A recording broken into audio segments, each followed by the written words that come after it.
नजर राखबो नरेंद्र मोदीर मन की बातें। बीतेगा। कोई किसी को फोन भी कर रहा है तो बातचीत इसी विषय से शुरू हो रही है। ये साल जल्दी क्यों नहीं बीत रहा। कोई लिख रहा है, दोस्तों से बात कर रहा है, कह रहा है कि ये साल अच्छा नहीं है। कोई कह रहा है 2020 शुभ नहीं है। बस लोग यही चाहते हैं कि किसी भी तरह से ये साल जल्द से जल्द बीत जाए। साथियों, कभी कभी मैं सोचता हूं कि ऐसा क्यों हो रहा है। हो सकता है ऐसी बातचीत के कुछ कारण भी हो। 6-7 महीना पहले ये हम कहाँ जानते थे कि कोरोना जैसा संकट आएगा और इसके खिलाफ ये लड़ाई इतनी लंबी चलेगी। ये संकट तो बना ही हुआ है, ऊपर से देश में नीत नई चुनौतियां सामने आती जा रही हैं। अभी कुछ दिन पहले देश के पूर्वी छोर पर साइक्लोन अम्फान आया तो पश्चिमी छोर पर साइक्लोन निसर्ग आया। कितने ही राज्यों में हमारे किसान भाई बहन टिड्डी दल के हमले से परेशान है और कुछ नहीं तो देश के कई हिस्सों में छोटे छोटे भूकंप रुकने का ही नाम नहीं ले रहे हैं। और इन सब के बीच हमारे कुछ पड़ोसियों द्वारा जो हो रहा है, देश उन चुनौतियों से भी निपट रहा है। वाकई एक साथ इतनी आपदाएं, इस स्तर की आपदाएं बहुत कम ही देखने सुनने को मिलती हैं। हालात तो ये हो गई हैं कि कोई छोटी छोटी घटना भी हो रही है तो लोग उन्हें भी इन चुनौतियों के साथ जोड़ करके देख रहे हैं। साथियों, मुश्किलें आती है, संकट आते हैं, लेकिन सवाल यही है कि क्या इन आपदाओं की वजह से हमें साल 2020 को खराब मान लेना चाहिए। क्या पहले के 6 महीने जैसे बीते उसकी वजह से ये मान लेना कि पूरी साल ही ऐसा है, क्या ये सोचना सही है। जी नहीं, मेरे प्यारे देशवासियों, बिल्कुल नहीं। एक साल में एक चुनौती आए या 50 चुनौती आए, नंबर कम ज्यादा होने से वो साल खराब नहीं हो जाता। भारत का इतिहास ही आपदाओं और चुनौतियों पर जीत हासिल कर और ज्यादा निखर कर निकलने का रहा है। सैकड़ों वर्षों तक अलग अलग आक्रांताओं ने भारत पर हमला किया, उसे संकटों में डाला। लोगों को लगता था कि भारत की संरचना ही नष्ट हो जाएगी, भारत की संस्कृति ही समाप्त हो जाएगी। लेकिन इन संकटों से भारत और भी भव्य होकर सामने आया। साथियों, हमारे यहाँ कहा जाता है, सृजन शाश्वत है, सृजन निरंतर है। मुझे गीत की कुछ पंक्तियां याद आ रही हैं। यह कल कल छल छल बहती, क्या कहती गंगा धारा। यह कल कल छल छल बहती, क्या कहती गंगा धारा। युग युग से बहता आता, यह पुण्य प्रवाह हमारा। उसी गीत में आगे आता है, क्या उसको रोक सकेंगे, मिटने वाले मिट जाएं। कंकड़ पत्थर की हस्ती, कंकड़ पत्थर की हस्ती, क्या बाधा बनकर आए। भारत में भी जहां एक तरफ बड़े बड़े संकट आते गए, वहीं सभी बाधाओं को दूर करते हुए अनेकों अनेक सृजन भी हुए। नए साहित्य रचे गए, नए अनुसंधान हुए, नए सिद्धांत गढ़े गए। यानी संकट के दौरान भी हर क्षेत्र में सृजन की प्रक्रिया जारी रही और हमारी संस्कृति पुष्पित पल्लवित होती रही। देश आगे बढ़ता ही रहा। भारत ने हमेशा संकटों को सफलता की सीढ़ियों में परिवर्तित किया है। इसी भावना के साथ हमें आज भी इन सारे संकटों के बीच आगे बढ़ते ही रहना है। आप भी इसी विचार से आगे बढ़ेंगे, 130 करोड़ देशवासी आगे बढ़ेंगे, तो यही साल देश के लिए नए कीर्तिमान बनाने वाला साल साबित होगा। इसी साल में देश नए लक्ष्य प्राप्त करेगा, नई उड़ान भरेगा, नई ऊंचाइयों को छुएगा। मुझे पूरा विश्वास 130 करोड़ देशवासियों की शक्ति पर है, आप सब पर है, इस देश की महान परंपरा पर है। मेरे प्यारे देशवासियों, संकट चाहे जितना भी बड़ा हो, भारत के संस्कार निस्वार्थ भाव से सेवा की प्रेरणा देते हैं। भारत ने जिस तरह मुश्किल समय में दुनिया की मदद की, उसने आज शांति और विकास में भारत की भूमिका को और मजबूत किया है।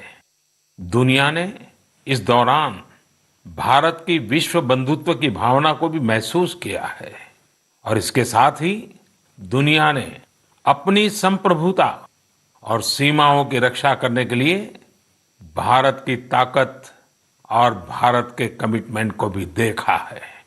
लद्दाख में भारत की भूमि पर आंख उठाकर देखने वालों को करारा जवाब मिला है।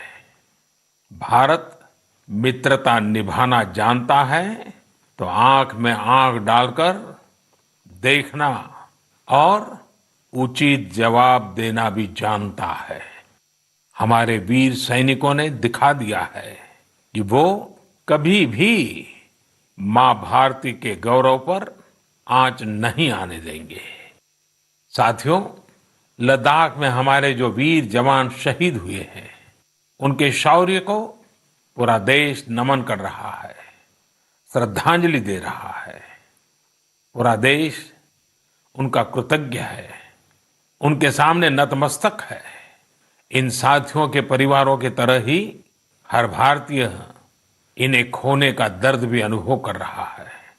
अपने वीर सपूतों के बलिदान पर उनके परिजनों में गर्व की जो भावना है, देश के लिए जो जज्बा है, यही तो देश की ताकत है। आपने देखा होगा, जिनके बेटे शहीद हुए, वो माता पिता अपने दूसरे बेटों को भी, घर के दूसरे बच्चों को भी सेना में भेजने की बात कर रहे हैं। बिहार के रहने वाले शहीद कुंदन कुमार के पिताजी के शब्द तो कानों में गूंज रहे हैं। वो कह रहे थे, अपने पोतों को भी देश की रक्षा के लिए सेना में भेजूंगा। यही हौसला हर शहीद के परिवार का है। वास्तव में इन परिजनों का त्याग पूजनीय है। भारत माता की रक्षा के जिस संकल्प से हमारे जवानों ने बलिदान दिया है, उसी संकल्प को हमें भी जीवन का ध्येय बनाना है, हर देशवासी को बनाना है। हमारा हर प्रयास इसी दिशा में होना चाहिए, जिससे सीमाओं की रक्षा के लिए देश की ताकत बढ़े, देश और अधिक सक्षम बने, देश आत्मनिर्भर बने। यही हमारे शहीदों को सच्ची श्रद्धांजलि भी होगी। मुझे असम से रजनी जी ने लिखा है कि उन्होंने पूर्वी लद्दाख में जो कुछ हुआ, वो देखने के बाद एक प्रण लिया है। प्रण ये कि वो लोकल ही खरीदेंगे, इतना ही नहीं, लोकल के लिए वोकल भी होगी। ऐसे संदेश मुझे देश के हर कोने से आ रहे हैं। बहुत से लोग मुझे पत्र लिखकर बता रहे हैं कि वो इस और बढ़ चले हैं। इसी तरह तमिलनाडु के मदुरई से मोहन रामामूर्ति जी ने लिखा है कि वो भारत को डिफेंस के क्षेत्र में आत्मनिर्भर बनते हुए देखना चाहते हैं। साथियों, आजादी के पहले हमारा देश डिफेंस सेक्टर में दुनिया के कई देशों से आगे था। हमारे यहाँ अनेकों ऑर्डिनेंस फैक्ट्रियां होती थी। उस समय कई देश जो हमसे बहुत पीछे थे, वो आज हमसे आगे हैं। आजादी के बाद डिफेंस सेक्टर में हमें जो प्रयास करने चाहिए थे, हमें अपने पुराने अनुभवों का जो लाभ उठाना चाहिए था, हम उसका लाभ नहीं उठा पाए। लेकिन आज डिफेंस सेक्टर में, टेक्नोलॉजी के क्षेत्र में भारत आगे बढ़ने का निरंतर प्रयास कर रहा है। भारत आत्मनिर्भरता की तरफ कदम बढ़ा रहा है। साथियों, कोई भी मिशन पीपल्स पार्टिसिपेशन, जन भागीदारी के बिना पूरा नहीं हो सकता, सफल नहीं हो सकता। इसलिए आत्मनिर्भर भारत की दिशा में एक नागरिक के तौर पर हम सबका संकल्प, समर्पण और सहयोग बहुत जरूरी है, अनिवार्य है। आप लोकल खरीदेंगे, लोकल के लिए वोकल होंगे, तो समझिए आप देश को मजबूत करने में अपनी भूमिका निभा रहे हैं। ये भी एक तरह से देश की सेवा ही है। आप किसी भी प्रोफेशन में हो, हर एक जगह देश सेवा का बहुत स्कोप होता ही है। देश की आवश्यकता को समझते हुए जो भी कार्य करते हैं वो देश की सेवा ही होती है। आपकी यही सेवा देश को कहीं न कहीं मजबूत भी करती है। और हमें ये भी याद रखना है, हमारा देश जितना मजबूत होगा, दुनिया में शांति की संभावनाएं भी उतनी ही मजबूत होगी। हमारे यहाँ कहा जाता है, विद्या विवादाय धनम मदाय, विद्या विवादाय धनम मदाय, शक्ति ही परेशान परिपीडनाय, खलस्य साधो विपरीतम एतत्, ज्ञानाय दानाय च रक्षणाय। अर्थात अगर स्वभाव से दुष्ट है तो विद्या का प्रयोग व्यक्ति विवाद में, धन का प्रयोग घमंड में और ताकत का प्रयोग दूसरों को तकलीफ देने में करता है। लेकिन सज्जन की विद्या ज्ञान के लिए, धन मदद के लिए और ताकत रक्षा करने के लिए इस्तेमाल होती है। भारत ने अपनी ताकत हमेशा इसी भावना के साथ इस्तेमाल की है। भारत का संकल्प है भारत के स्वाभिमान और संप्रभुता की रक्षा। भारत का लक्ष्य है आत्मनिर्भर भारत। भारत की परंपरा है भरोसा, मित्रता। भारत का भाव है बंधुता। हम इन्हीं आदर्शों के साथ आगे बढ़ते रहेंगे। मेरे प्यारे देशवासियों, कोरोना के संकट काल में देश लॉकडाउन से बाहर निकल आया है। अब हम अनलॉक के दौर में हैं। अनलॉक के समय में दो बातों पर बहुत फोकस करना है, कोरोना को हराना और अर्थव्यवस्था को मजबूत बनाना, उसे ताकत देना। साथियों, लॉकडाउन से ज्यादा सतर्कता हमें अनलॉक के दौरान बरतनी है। आपकी सतर्कता ही आपको कोरोना से बचाएगी। इस बात को हमेशा याद रखिए कि अगर आप मास्क नहीं पहनते हैं, 2 गज की दूरी का पालन नहीं करते हैं या फिर दूसरी जरूरी सावधानियां नहीं बरतते हैं, तो आप अपने साथ साथ दूसरों को भी जोखिम में डाल रहे हैं, खास तौर पर घर के बच्चों और बुजुर्गों को। इसीलिए सभी देशवासियों से मेरा निवेदन है, और ये निवेदन मैं बार बार करता हूं, और मेरा निवेदन है कि आप लापरवाही मत बरतिए, अपना भी ख्याल रखिए और दूसरों का भी। साथियों, अनलॉक के दौर में बहुत सी ऐसी चीजें भी अनलॉक हो रही हैं जिनमें भारत दशकों से बंधा हुआ था। वर्षों से हमारा माइनिंग सेक्टर लॉकडाउन में था। कॉमर्शियल ऑक्शन को मंजूरी देने के एक निर्णय ने स्थिति को पूरी तरह से बदल दिया है। कुछ ही दिन पहले स्पेस सेक्टर में ऐतिहासिक सुधार किए गए। उन सुधारों के जरिए वर्षों से लॉकडाउन में जकड़े इस सेक्टर को आजादी मिली। इससे इस आत्मनिर्भर भारत के अभियान को न केवल गति मिलेगी, बल्कि देश टेक्नोलॉजी में भी एडवांस बनेगा। अपने कृषि क्षेत्र को देखें तो इस सेक्टर में भी बहुत सारी चीजें दशकों से लॉकडाउन में फंसी थी। इस सेक्टर को भी अब अनलॉक कर दिया गया है। इससे जहां एक तरफ किसानों को अपनी फसल कहीं पर भी किसी को भी बेचने की आजादी मिली है, वहीं दूसरी तरफ उन्हें अधिक ऋण मिलना भी सुनिश्चित हुआ है। ऐसे अनेक क्षेत्र हैं जहां हमारा देश इन सब संकटों के बीच ऐतिहासिक निर्णय लेकर विकास के नए रास्ते खोल रहा है। मेरे प्यारे देशवासियों, हर महीने हम ऐसी खबरें पढ़ते और देखते हैं जो हमें भावुक कर देती हैं। यह हमें इस बात का स्मरण कराती हैं कि कैसे हर भारतीय एक दूसरे की मदद के लिए तत्पर है। वह जो कुछ भी कर सकता है उसे करने में जुटा है। अरुणाचल प्रदेश की एक ऐसी ही प्रेरक कहानी मुझे मीडिया में पढ़ने को मिली।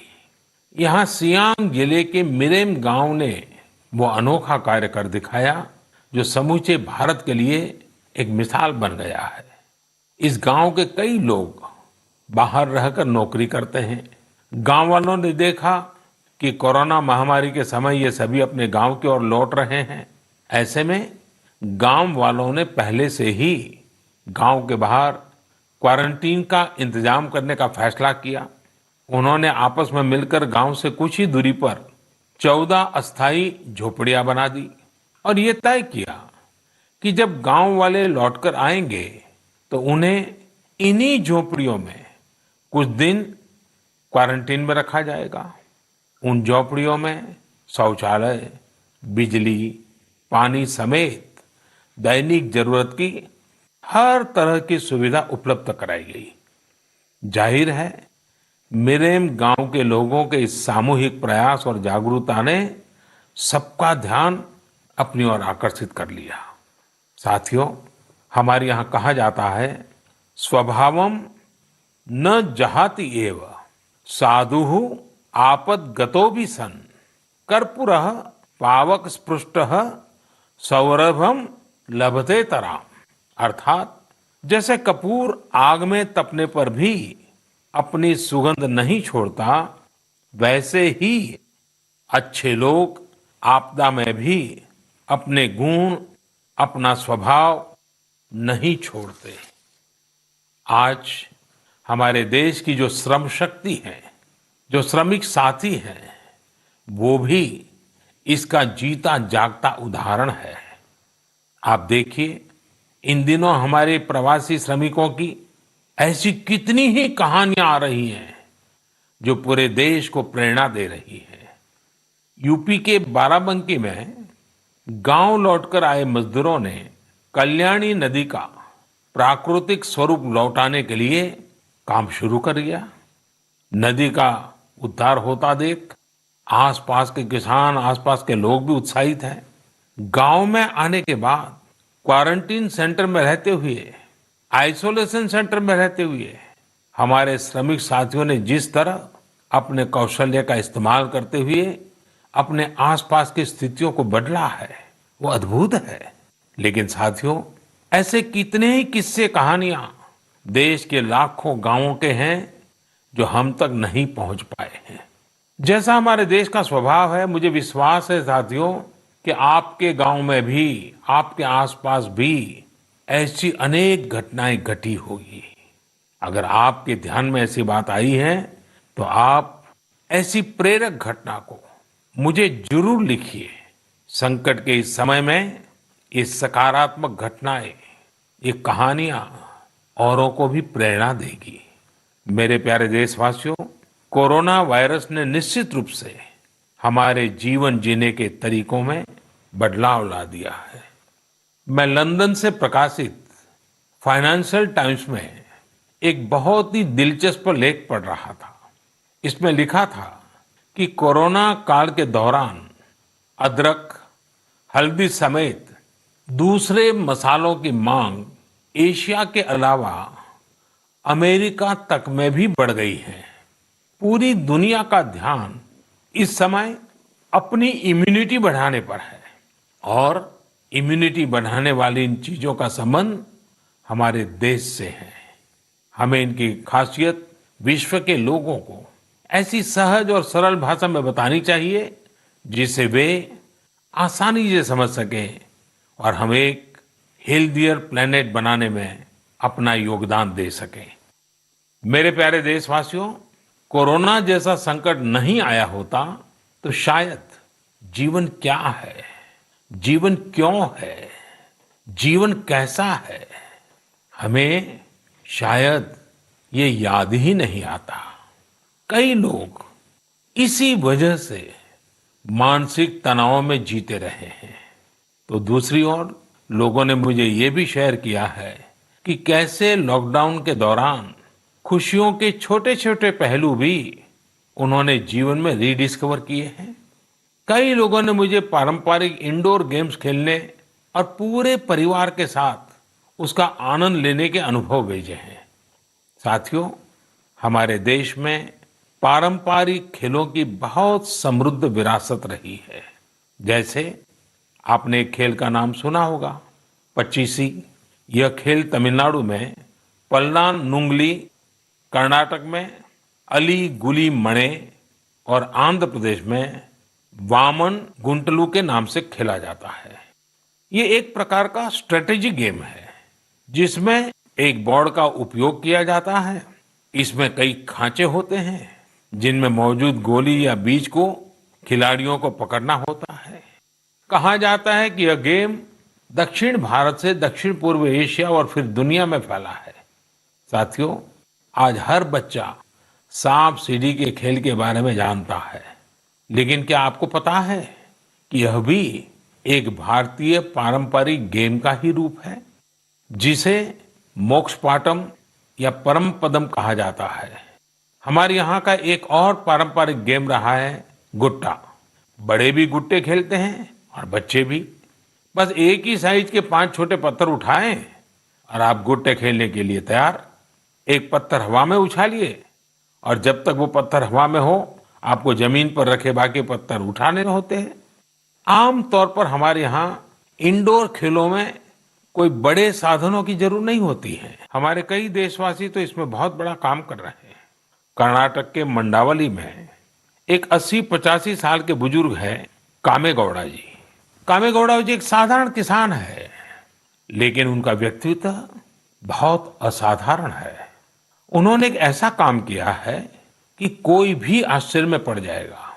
80-85 साल के कामेगौड़ा जी अपने जानवरों को चराते हैं, लेकिन साथ साथ उन्होंने अपने क्षेत्र में नए तालाब बनाने का भी बीड़ा उठाया हुआ है। वे अपने इलाके में पानी की समस्याओं को दूर करना चाहते हैं, इसलिए जल संरक्षण के काम में छोटे छोटे तालाब बनाने के काम में जुटे हैं। आप हैरान होंगे कि 80-85 वर्ष के कामेगौड़ा जी अब तक 16 तालाब खोद चुके हैं अपनी मेहनत से, अपने परिश्रम से। हो सकता है कि जो तालाब उन्होंने बनाए वो बहुत बड़े ना हो, लेकिन उनका ये प्रयास बहुत बड़ा है। आज पूरे इलाके को इन तालाबों से एक नया जीवन मिला है। साथियों, गुजरात के वडोदरा का भी एक उदाहरण बहुत प्रेरक है। यहाँ जिला प्रशासन और स्थानीय लोगों ने मिलकर एक दिलचस्प मुहिम चलाई। इस मुहिम की वजह से आज वडोदरा में 1000 स्कूलों में रेन वाटर हार्वेस्टिंग होने लगी है।